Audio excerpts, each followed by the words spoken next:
L'univers très mystérieux des sociétés secrètes est un monde de conspiration et d'énigmes.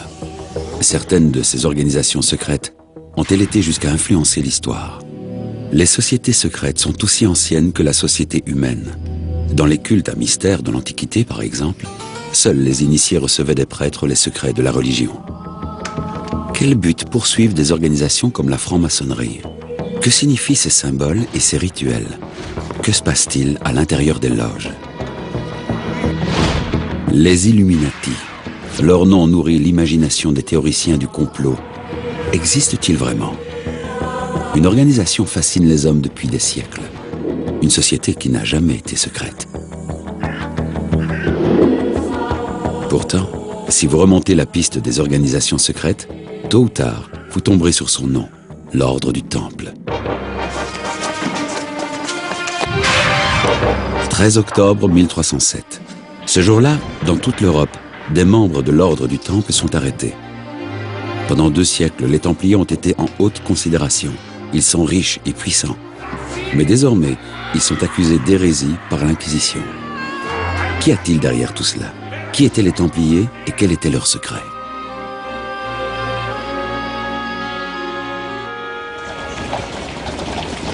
L'histoire de l'Ordre du Temple remonte à la première croisade.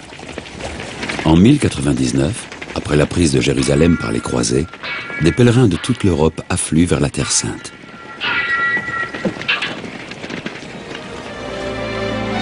Leur périple n'est pas seulement difficile, il est également dangereux, car toutes les régions ne sont pas occupées par les chrétiens. Les musulmans opposent souvent une résistance farouche. Hugues de Payen, un chevalier champenois, décide alors de rendre le chemin jusqu'en Terre Sainte plus sûr. En l'an 1119, aidé de 8 autres nobles, il fonde un ordre. En d'autres termes, une puissante milice chargée de défendre les pèlerins face aux attaques ennemies.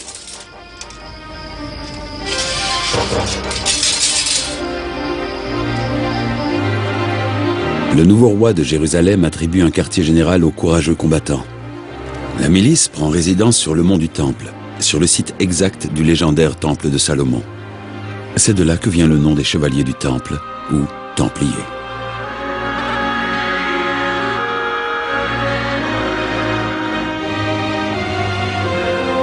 Ce tout nouvel ordre recrute ses membres dans toute l'Europe et devient bientôt très populaire. En rejoignant l'ordre, les jeunes recrues font vœu de pauvreté et de chasteté. Leur particularité, c'est qu'ils associaient les fonctions de soldats et de moines. C'était la première fois dans le christianisme. Il n'y avait jamais eu de moines soldats auparavant. Or, c'était exactement ce qu'étaient les Templiers. En à peine quelques décennies, l'ordre chrétien de chevaliers guerriers gagne en importance. Les Templiers fondent des centres un peu partout, et un grand nombre de souverains leur offrent des terres et des biens. Progressivement, les Templiers bâtissent un empire. Rien qu'en France, ils ont plus de 1200 branches appelées commanderies, des domaines fonciers comprenant des églises et des fermes, parfois des villes entières.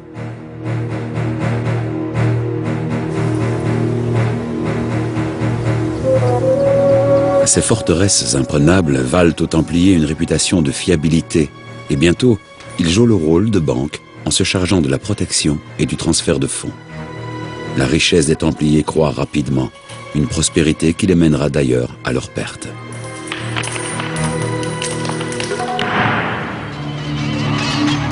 Après l'échec de la troisième croisade, l'ordre du Temple rappelle tous ses membres en Europe occidentale, aux grandes dames des puissances de la région, car les Templiers sont riches et indépendants. Un homme se méfie tout particulièrement de l'ordre, le puissant roi de France, Philippe le Bel. Les Templiers ont autrefois refusé qu'il rejoigne leur rang. Leur influence croissante lui déplaît depuis déjà quelque temps. Ah, le méchant Philippe. Philippe le Bel est l'homme auquel tous les admirateurs des Templiers aiment jeter la pierre. Philippe le Bel avait un besoin urgent de liquidité pour sauver la France de la banqueroute. Et à Paris, les Templiers conservaient de grandes quantités d'argent. Alors il a monté un plan pour les mettre en cause et confisquer leurs actifs. Philippe tire parti des nombreuses rumeurs qui circulent sur les Templiers. Pourquoi un ordre dont les membres ont fait vœu de pauvreté est-il assis sur une telle fortune? Que font les Templiers à l'intérieur de leur forteresse protégée? De sombres soupçons pèsent sur eux. Le roi Philippe fait établir un acte d'accusation et envoie un message secret à tous les postes de police du pays. Le gouvernement de France s'apprête à leur porter un coup fatal.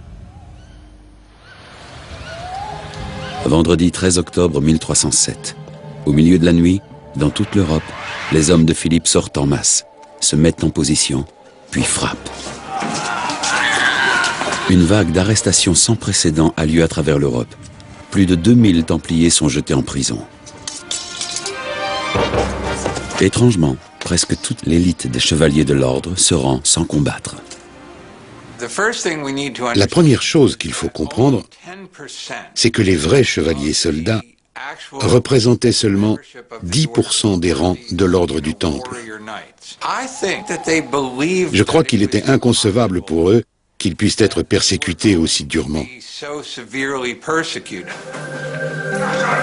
Des centaines de chevaliers sont jetés en prison, torturés et forcés à passer aux aveux.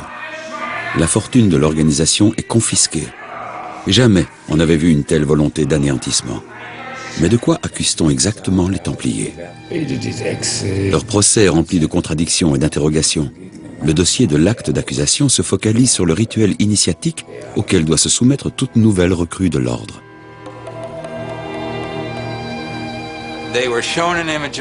Ils devaient cracher, uriner ou profaner de quelque autre manière l'image du crucifix qu'on leur montrait.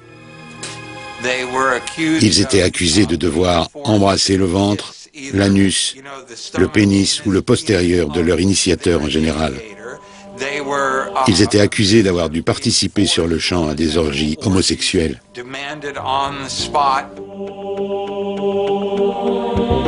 Mais avait-il des preuves de ces allégations incroyables? Étrangement, le sceau des Templiers représente 2 chevaliers sur un seul cheval. Est-il possible que les faits qu'on leur reproche soient vrais? On a conservé le témoignage de 1000 Templiers au procès, mais seuls 3 d'entre eux ont effectivement reconnu avoir eu des relations homosexuelles. La signification du sceau de l'ordre est à chercher ailleurs. C'est un symbole. Ces 2 chevaliers partageant le même cheval représentent un Templier avec une fonction double, moine et guerrier. L'accusation reproche aussi aux Templiers de vénérer une sorte de diable appelé Baphomet.